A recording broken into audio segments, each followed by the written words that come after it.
చేతులెత్తి జేబీం తెలియజేస్తున్నాను. ఈ 2026 ఉత్సవాల కమిటీకి నన్ను తెలంగాణ రాష్ట్ర ప్రభుత్వం చైర్మన్గా నామినేట్ చేయడం జరిగింది. అంటే బాబు జగజీవన్ రామ్ గారిది ఏప్రిల్ 5 తారీఖు వస్తుంది.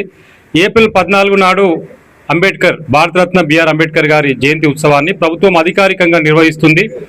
అయితే తెలంగాణ రాష్ట్ర ప్రభుత్వం చైర్మన్గా నియమించి ఈ 2 ఉత్సవాలను ఒక బ్రహ్మాండమైన రీతిలో తీసుకుపోవడానికి అవకాశం కల్పించినందుకు నేను ఈ రామ్ సాగర్ గ్రామం నుండి మరి రాష్ట్ర ప్రభుత్వానికి ధన్యవాదాలు తెలియజేస్తున్నాను. ఎందుకంటే ఇది మామూలు బాధ్యత కాదు.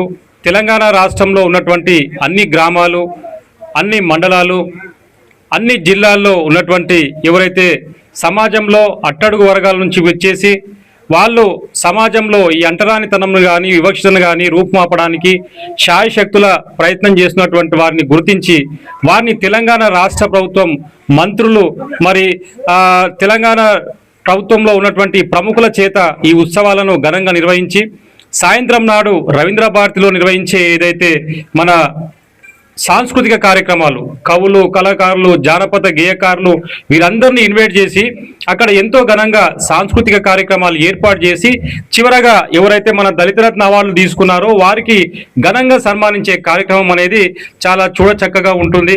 ఎంతో స్ఫూర్తిదాయకమైన కార్యక్రమం. మరి ఈ కార్యక్రమంలో నేను ఒక యాక్టివ్ రోల్ పోషించినందుకు చాలా సంతోషిస్తున్నాను. మరి ఈ కార్యక్రమంలో భాగంగా ఈ బాబు జగజీవన్ రామ్ జయంతి నాడు కానివ్వండి, అంబేద్కర్ జయంతి నాడు కానివ్వండి, ప్రముఖులను గుర్తించి ఈ అవార్డులు అనేవి ప్రదానం చేస్తుంది.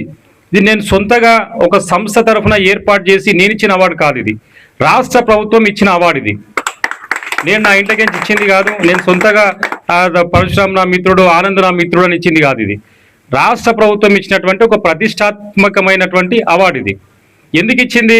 వాళ్ళు భిన్న రంగాల్లో అంటే సమాజ సేవ కానీ, లేదా ఒక డాక్టర్గా కానీ, లేదా ఒక రైతుగా, మంచి రైతుగా కానీ, లేదా ఏదైనా ఆవిష్కరణలు అంటే ఏదైనా కొత్తది ఇది చేసినందుకు కానీ, కవులు కానీ, గాయకులు కానీ, అంటే విభిన్న రంగాల్లో పనిచేసినటువంటి వారి సేవలను గుర్తించి ఈ ఒక సన్మానం చేసి వారికి ఒక బిరుదు మరి ఇచ్చి సన్మానించే కార్యక్రమం. దీనివల్ల ఏం జరుగుతుందంటే వాళ్ళ జీవితంలో నేను సమాజానికి ఇంత సేవ చేశాను, నాకు ప్రభుత్వం గుర్తించి ఒక అవార్డును మరొక 1000 మంది సమక్షంలో నాకు ఇచ్చింది అనేది వాళ్ళకు తృప్తి ఉంటుంది. మనకి ఇక్కడ ఆస్తులు కాదు, అంతస్తులు కాదు, మిగతా ఏదో కాదు, ప్రభుత్వం నన్ను గుర్తించి నాకు ఒక ప్రతిష్టాత్మకమైన అవార్డుని ఇచ్చింది అనేది ఒక ముఖ్యమైన అంశం. మరి దీంట్లో అవార్డు పొందిన వాళ్ళకి ఏమనిపిస్తుందంటే నేను ఇలాంటి కార్యక్రమాలు ఇంకా చేయాలి, జీవితంలో మరి నా సమాజంలో ఉన్నటువంటి వాళ్ళకందరికీ కూడా నేను సహకరించాలి, వాళ్ళని ఇంకా అభివృద్ధి చేయాలనే ఒక ఆకాంక్ష వాళ్ళ కలుగుతుంది. మరి ఈనాడు మనం శ్రీరామ్ సాగర్లో, సిద్దిపేట జిల్లాలో ఈ కార్యక్రమాన్ని పెద్దలు అమ్మగారు, రాజలక్ష్మి గారు, ప్రవీణ్ రెడ్డి గారు, మిగతా వాళ్ళందరూ కూడా కలిసి ఇక్కడ ఒక ఆత్మీయ సన్మాన సభను అంటే ఒక కుటుంబ సభ్యుల మాదిరిగా అక్కడ రంగారెడ్డి మన హైదరాబాద్లో రవీంద్ర భారతిలో ఇచ్చినాం. గ్రామంలో తెలవాలి కదా వీళ్ళకి ఎందుకు వచ్చింది అవార్డు, వాళ్ళు ఏం చేస్తే అవార్డు వచ్చిందని తెలుసుకునే ప్రక్రియలో ఈనాడు ఇక్కడ ఈ సమావేశాన్ని ఏర్పాటు చేసి మనం అందరం కూడా ఆత్మీయంగా ఇలా పలకరించి మాట్లాడి వాళ్ళని సన్మానిస్తే మరి దీనివల్ల వాళ్ళ లోపల స్ఫూర్తి అనేది ఇంకా పెరుగుతుంది, పట్టుదల ఇంకా పెరుగుతుంది, మంచి మార్గంలో నడిచే అవకాశం ఉంటుంది. మరి అదే మాదిరిగా రేపు మిగతా ఇక్కడ ఉన్న వాళ్ళు కూడా మరి అవార్డు ఎట్లా వస్తుంది, నేను ఎట్లా దానికి అర్హుడిని అవుతాను, నేను ఏం చేయాలి అనే ఆలోచన కూడా మిగతా సోదరులకు అందరికీ కూడా వస్తుంది. ఈరోజు ఒక పరశురామ్ గారు ఈ మారుమూల ప్రాంతమైనటువంటి ఒక రామ్ సాగర్ మన ఆనంద్ గారు మరి హైదరాబాద్కి వచ్చి హైదరాబాద్లో బతకడం అంటే ఈ రోజుల్లో మామూలు విషయం కాదు.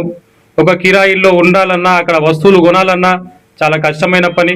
అక్కడ వాళ్ళు బతుకుతూ పిల్లల్ని బతికిస్తూ చదివిపిస్తూ మరి సంఘంలో మన ఆనంద్ గారు కానీ పరశురామ్ గారు కానీ ఒక ఆయన యశోదలో పనిచేస్తూ అక్కడ ఇప్పుడు మీకు ఇక్కడ గ్రామంలో ఎంత గుర్తింపు ఉందో ఆయనకు నగరంలో కూడా అంత గుర్తింపు ఉంది, చాలా మంది ఆయన గుర్తిస్తారు. మరి ఇక్కడ కుత్బుల్లాపూర్లో ఆనంద్ గారికి అంతే గుర్తింపు ఉంది ఆయన చేసేటువంటి పనిలో. వాళ్ళు చేస్తున్నటువంటి పనిలో పని చేస్తూ మరి సమాజంలో ఎక్కడేం జరిగినా కానీ వాళ్ళు స్పందిస్తారు. ఒక దళితుడి పైన అన్యాయం జరిగినా లేదా సామాజిక కోణంలో ఒక సమస్య ఉన్నా దాంట్లో వాళ్ళు పాల్పంచుకుంటున్నారు. దానివల్ల వాళ్ళ సేవలు అనేటి మేము గుర్తించి ప్రభుత్వానికి రికమెండ్ చేయడం వల్ల ఈనాడు ప్రభుత్వం వాళ్ళకు అవార్డులు అనేవి ఇవ్వడం జరిగింది. నేనేం కోరుతున్నానంటే ఈ ప్రాంతం నుండి రాబోయే కాలంలో దళిత రత్న కాకుండా ఒక పద్మశ్రీ అవార్డు తీసుకునే లెవెల్లో మీ సేవలన్నీ సమాజానికి ఆదర్శంగా ఉండాలని చెప్పేసి నేను వాళ్ళని కోరుతున్నాను. ఆ రకంగా మీరు మరి ముందుకెళ్ళి మీరు పుట్టి పెరిగినటువంటి ఈ రామ్ సాగర్ ప్రాంతానికి మరింత పేరు తేవాలని నేను ఈ సభాముఖంగా వాళ్ళని కోరుతున్నాను. మీ వల్ల ఈ గ్రామానికి ఇంకా మంచి పేరు రావాలి, మీ వల్ల ఈ గ్రామం ఇంకా అభివృద్ధి పదంలో ముందుకెళ్ళాలి. మీరు అక్కడ చేస్తున్నటువంటి సేవల్లో మరి గ్రామానికి కూడా మరి ఇంకా ఉపయోగంలోకి రావాలని చెప్పేసి నేను మనస్ఫూర్తిగా కోరుకుంటున్నాను. మరి రాబోయే కాలంలో రామ్ సాగర్లో ఇంకా ఎవరైనా మంచి సంఘ సేవ చేస్తూ సామాజిక సేవా కార్యక్రమాలు చేస్తే మీరు మా దృష్టికి తీసుకొస్తే వాళ్ళకు కూడా నెక్స్ట్ ఇయర్ ఈ మహనీయుల మాసం ఏప్రిల్ మాసంలో జరిగే ఈ ఉత్సవాల కార్యక్రమంలో భాగంగా మీకు కూడా ఇప్పించే ప్రయత్నం చేస్తానని నేను తెలియజేస్తున్నాను. ఇవి ప్రభుత్వం ఇచ్చిన అవార్డులు. ఇవి కాకుండా కొన్ని ప్రైవేట్ ఎన్జిఓ ఆర్గనైజేషన్స్ కూడా అవార్డ్స్ ఇస్తాయి. ప్రతి సంవత్సరము కొన్ని సేవలను గుర్తించి ఇస్తాయి. మన ప్రెస్ సోదరులకు కానివ్వండి, లేదా ఈ సామాజిక సేవా రంగంలో పనిచేసే వాళ్ళకి కానివ్వండి, హక్కుల కోసం పనిచేసే వాళ్ళకి కానివ్వండి, వీళ్ళందరూ కూడా చాలా సంస్థలు ఇస్తుంటాయి. మన గ్రామంలో అలాంటి వారు ఏమైనా ఉండి అన్న మాకు ఇప్పించండి, మేము ఈ రంగంలో పనిచేస్తున్నామని మన ఆనంద్ ద్వారా కానీ, పరశురామ్ ద్వారా కానీ, రవి గారి ద్వారా కానీ ముందుకొస్తే మేము వాళ్ళకు కూడా ఇప్పించే ప్రయత్నం చేస్తామని మీకు తెలియజేస్తున్నాం. మరి ఈనాడు మనం ఒక మంచి సభను ఏర్పాటు చేసుకున్నాం. గ్రామంలో ఇక్కడ ఎలాంటి వివక్ష లేదని నాకు అర్థమవుతుంది. ఎందుకంటే నీకు వచ్చేటప్పుడు అమ్మగారి కోసం, మన ప్రవీణ్ గారి కోసం చెప్పారు. ఇక్కడ అంతా కూడా కలిసి మనకు బాబాసాహెబ్ అంబేద్కర్ మన తల్లిదండ్రులు మన ఒక జన్మనిస్తే బాబాసాహెబ్ అంబేద్కర్ గారు మనకు జీవితాన్ని ఇచ్చారు. ఒక వివక్షత లేని సమాజంలో మనం అందరూ బ్రతకాలని మనకు కొన్ని హక్కులు కల్పించారు. భారతదేశంలో ఉన్నటువంటి ఎన్నైతే అవలక్ష్యాలు ఉన్నాయో, అంటరానితనం కావచ్చు, మరి అణచివేయడం కావచ్చు, ఈ అన్ని రకాల వివక్షతల పైన తిరుగుబాటు జెండా వేసినటువంటి ఏకైక నాయకుడు బాబాసాహెబ్ అంబేద్కర్ గారు. మరి ఆయన మార్గంలో బాబు జగ్జీవన్ రామ్ గారు కూడా మనకు ఎన్నో హక్కులను కల్పించడం జరిగింది. అంబేద్కర్ గారు మనకు రాజ్యాంగం ద్వారా హక్కులు, అవి కార్మిక హక్కులు కావచ్చు, మహిళా హక్కులు కావచ్చు, మనకు ఓటు హక్కు ఇచ్చింది కూడా అంబేద్కరే. మరి అనేక హక్కులు మనకు అంబేద్కర్ రాజ్యాంగం ద్వారా రాసిండు. రాజ్యాంగం ద్వారా మనకు కొన్ని ఆర్టికల్స్ ద్వారా హక్కులు వచ్చినాయి అనేది మనకు తెలుసు. అంతకు ముందు కూడా ఆయన సృజించినటువంటి, ఆయన పట్టుకున్నటువంటి అంశం ఏది లేదు. భారతదేశంలో ఉన్నటువంటి ఎన్ని అవలక్ష్యాలు ఉన్నాయో వాటన్నిటిపైన ఆయన గలం విప్పాడు. పత్రికలు పెట్టి పత్రికల ద్వారా ఆయన సేవ చేశాడు. సమాజంలో జరుగుతున్నటువంటి అన్యాయాలను పత్రికల ద్వారా బయటికి తీసుకొచ్చాడు. మరి సంఘాలను స్థాపించాడు అప్పట్లోనే. ఆ సంఘాల ద్వారా కూడా ఆయన ఒక బహిష్కృత హితకారిణి అనే సంస్థను స్థాపించి ఎందరికో ఆయన స్కాలర్షిప్స్ ఇచ్చాడు. ఎందరికో ఆయన కావలసినటువంటి ఇవి ఏర్పాటు చేయడం జరిగింది.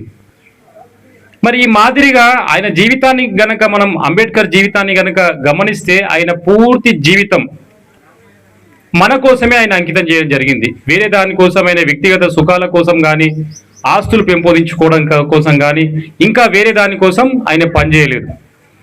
మరి ఈనాడు ఎవరైతే మన గ్రామంలో విద్యార్థులు ఉన్నారో ఆ విద్యార్థులందరూ కూడా బాబాసాహెబ్ అంబేద్కర్ గారిని ఆదర్శంగా తీసుకోవాలి.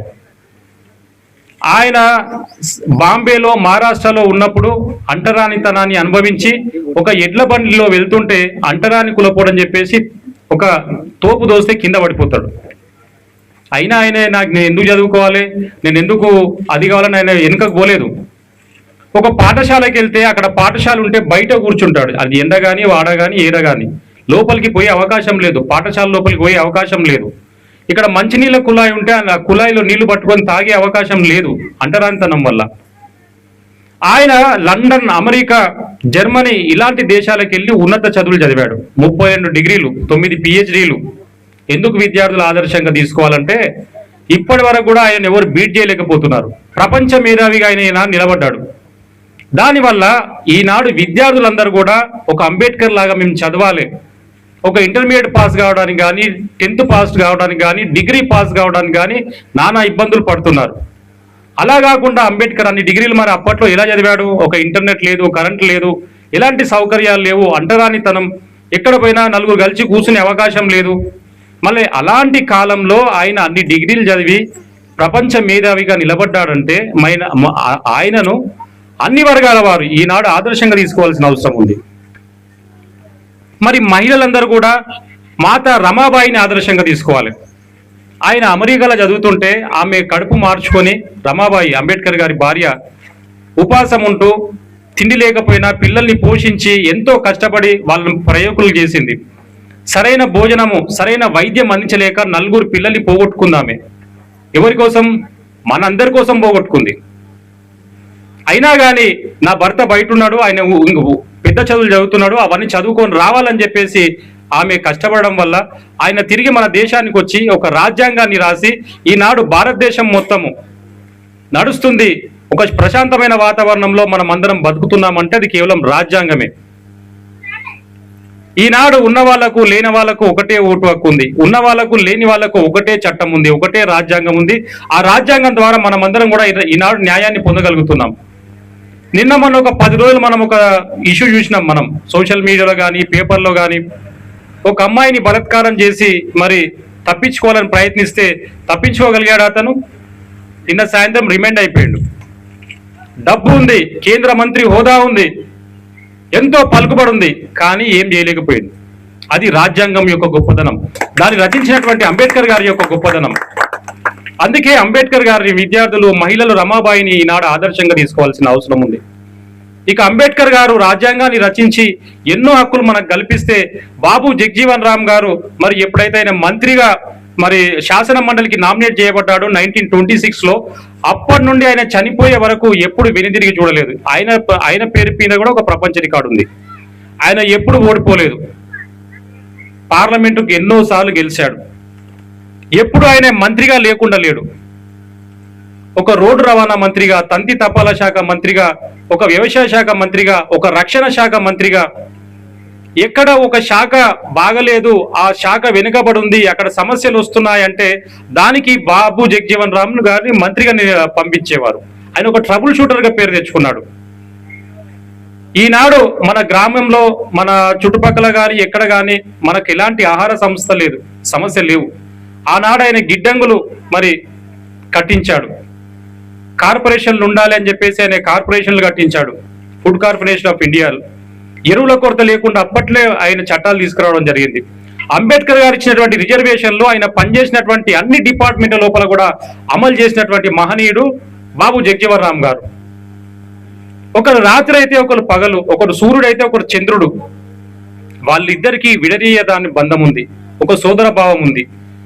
వారి మార్గంలో మనమంతరం కూడా నడిచి ప్రశాంతమైన యుద్ధం చేసి మరి రాజకీయంలో రాష్ట్రంలో వివిధ హోదాల్లో మనము ఒక నాయకులుగా ఎదిగినప్పుడే వాళ్ళకి ఇచ్చేటువంటి నిజమైన నివాళి అవుతుందని నేను ఈ సందర్భంగా మీకు మరి విజ్ఞప్తి చేస్తున్నాను. మనమందరం కలిసికట్టుగా అంబేద్కర్ గారి ఆలోచన విధానంతో, మహాత్మా జ్యోతిరావు పూలే గారి యొక్క మేధస్సుతో, బాబు జగ్జీవన్ రామ్ గారి పోరాట పటిమతో మనమందరం కూడా రాజ్యాధికారంలో భాగస్వామ్యం కావాల్సిన అవసరం ఉంది. ఈ స్థానిక రామ్ సాగర్ ప్రాజెక్టు గ్రామం నుండి మీరందరిలో ఒక ఎమ్మెల్యేగా బయటికి రావాల్సిన అవసరం ఉంది, ఒక ఎంపీగా మీరు పోటీ చేసి గెలవాల్సిన అవసరం ఉంది. అప్పుడే మనం ఆ మహనీయునికి నివాళులు అర్పించిన వారం అవుతాం. ఈనాడు రాజకీయాలకు వచ్చే ప్రతి యువకుడు, ప్రతి మనిషి, ప్రతి సోదరి కూడా బాబు జగ్జీవన్ రామ్ గారిని ఆదర్శంగా తీసుకోవాల్సిన అవసరం ఉంది. ఓటమి లేని జీవితాన్ని చనిపోయే వరకు ఆయన గడిపాడు. ఇంతవరకు ప్రపంచంలో ఉన్నటువంటి ఒక రికార్డ్ ఏదైతుందో ఆ రికార్డ్ ఇంతవరకు కూడా ఎవరు మరి తూడ్చలేకపోయారు. ఆయన పేరు మీద రికార్డు ఉంది. ఎన్నో మంత్రిత్వ శాఖలు నిర్వహించాడు, ఎప్పుడు ఆయన ఓడిపోలేదు, పోటీ చేసిన ప్రతిసారి గెలిచాడు. మరి ఈ మాదిరిగా మన మహనీయులు మహాత్మా జ్యోతిరావు పూలే గాని, బాబాసాహెబ్ అంబేద్కర్ గాని, బాబు జగ్జీవన్ రామ్ గాని మన కోసం వాళ్ళు పరితపించారు. వాళ్ళు జీవించిన ప్రతి క్షణం, ప్రతి నిమిషం మనం మంచిగా ఉండాలని వాళ్ళు కాంక్షించారు. మరి నిజంగా మనం ఇప్పుడు ఒక స్టేజ్లో ఉన్నాం. మరి ఇక్కడితో ఆగిపోతే అంతేనా? కాదు కదా. మనకు ఉద్యోగాలు లేకపోవచ్చు, మనకు మిగతా అవకాశాలు రాకపోవచ్చు, రాజ్యాంగం ద్వారా రిజర్వేషన్లు ఉన్నాయి కానీ ఉద్యోగాలు లేవు, అంత ప్రైవేటీకరణ అయిపోయింది. మరి ప్రైవేటీకరణలో ఉన్నటువంటి ఉద్యోగాలు రావాలంటే మన పిల్లలందరూ కూడా చదువుకోవాలి. చదువుకుంటే ఉద్యోగాలు, గవర్నమెంట్ ఉద్యోగాలు లేవని ఆగిపోకూడదు. గ్రూప్ 1, గ్రూప్ 2, గ్రూప్ 3 మరి పెద్ద పెద్ద ఉద్యోగాలు ఉన్నాయి. ఒక బ్రహ్మాండమైన పోటీ పరీక్షల ద్వారా వాటికి మనం సెలెక్ట్ అవుతాం. కాబట్టి మన పిల్లలందరూ కూడా ఖచ్చితంగా మనం చదివించవలసిన అవసరం ఉంది. చదువుకున్నారు కాబట్టి అంబేద్కర్ గారు ప్రపంచ మేధావి అయ్యాడు. చదువుకున్నాడు కాబట్టి బాబు జగ్జీవన్ రామ్ గారు మరి ఒక గొప్ప నాయకుడిగా భారతదేశంలో నిలబడ్డాడు. మరి వారిని మనం నిరంతరం స్ఫూర్తిగా తీసుకొని మన మేధస్సును కానీ మన జ్ఞానాన్ని కానీ వేరే వైపు మరలించకుండా వాళ్ళే మాదిరిగా ఎదురులేని నాయకులుగా నిలబడ్డారు, సమాజంలో ఎదిగారు, అదే మార్గంలో మనం కూడా ఎదగాలని చెప్పేసి మన రామ్ సాగర్ గ్రామంలో ఉన్నటువంటి ప్రతి ఒక్కరికి పేరు పేరున నేను విజ్ఞప్తి చేస్తూ ఒక మంచి చక్కటి సభను ఏర్పాటు చేసినటువంటి మీ అందరికీ కూడా మరొకసారి మనస్పూర్వకంగా ధన్యవాదాలు తెలియజేస్తూ మరి ఈనాడు ఈ యొక్క సన్మాన సభలో సన్మాన గ్రహీతలు ఇప్పుడు అక్కడ రవీంద్ర భారతిలో ఇచ్చాము, దాన్ని ఇక్కడ మళ్ళీ మన పెద్దలు అమ్మగారు మరి మిగతా గ్రామ సభ్యులు పెద్దలందరూ కూడా తిరిగి వాళ్ళకు మరొక సన్మానాన్ని చేస్తున్నారు. మీ అందరికి ఆశీర్వాదం కూడా వారిపైన ఉండాలి. రాబోయే కాలంలో వాళ్ళు మరింత ఎదగాలని చెప్పేసి మీరు దీవించాలి. మరి మీ అందరికి కూడా అవకాశాలు వస్తాయి. మీ అందరూ కూడా సమాజంలో సమానత్వం కోసం కృషి చేయండి, హక్కుల కోసం పోరాటం చేయండి, మీరున్నటువంటి రంగంలో కృషి చేయండి. మేము హైదరాబాద్లో ఉంటాం, నా నంబర్ మీరు తీసుకోండి. హక్కులకు ఇబ్బంది కలిగిన ఏదైనా రుణాలు కావాలన్నా మేము మన సంస్థ ద్వారా ఎస్సీ రైట్స్ ప్రొటెక్షన్ సంస్థ ద్వారా మేము పనిచేసి ఇప్పిస్తాం. ఇప్పటి వరకు 1000 మందికి రుణాలు ఇప్పించాం. కార్పొరేషన్ ద్వారా రుణాలు ఒక కేటర్ ఉంటాయి, ఇంకో కేటర్ ఏమొచ్చేసి అవి మన ఎవరైనా ఒక ఫ్యాక్టరీ పెట్టాలన్నా ఒక మ్యానుఫ్యాక్చరింగ్ యూనిట్ పెట్టాలన్నా దానికి ఎలాంటి పర్మిషన్స్ కావాలి, ఆ లోన్లు ఎక్కడ ఇస్తారు, అవి ఒక 10 లక్షల నుంచి ₹1 కోటి దాకా ఉంటాయి. కానీ మన దగ్గర ఒక చక్కటి ప్రాజెక్ట్ రిపోర్ట్ ఉండాలి. ప్రాజెక్ట్ రిపోర్ట్ అంటే ఇప్పుడు ఒక ప్లాస్టిక్ గ్లాస్ ఉంది, మన పేపర్ ప్లేట్ ఉంది, దాన్ని ఎలా తయారు చేస్తారు, దాని మిషన్స్ ఉంటాయి, అవి రోజుకి ఎన్ని తయారు చేస్తాం, కరెంట్ ఎంత అవుతుంది, ఒక 2 పనులు ఉంటే ఎంత దానికి ఖర్చు అవుతుంది, మెయింటెనెన్స్ ఎంత అవుతుంది, ఒక రోజుకి ఎంత అవుతుంది, 30 రోజులకి ఎంత అవుతుంది, మనకి ఎంత మిగులుతుంది అనే దాన్ని మనం ప్రాజెక్ట్ రిపోర్ట్ అంటాం. దాన్ని కనుక మనం తయారు చేసుకుంటే ఉద్యోగాల మీద ఆధారపడవలసిన అవసరం లేదు. మన అబ్బాయికి డ్యూటీ రాలేదని బాధపడవలసిన అవసరం లేదు. డ్యూటీ వస్తే నువ్వు ఒకరి కింద పని చేయాలి. అదే నువ్వు ఒక యూనిట్ స్థాపిస్తే నీ కింద 10 మంది పనిచేస్తారు, 10 మందికి నువ్వు అన్నం పెట్టిన వాడివి అవుతావు. ఆ మాదిరిగా మీకు తగినంత సహాయం అందించడానికి మేము ఎల్లప్పుడూ సిద్ధంగా ఉంటామని తెలియజేస్తూ నాకు ఈ అవకాశం ఇచ్చినందుకు మరి మరొకసారి మీ గ్రామ పెద్దలకు గ్రామస్తులందరికీ అక్కలకు అమ్మలకు అందరికీ కూడా జై భీమ్లో ధన్యవాదాలు. జై భీమ్, జై భారత్.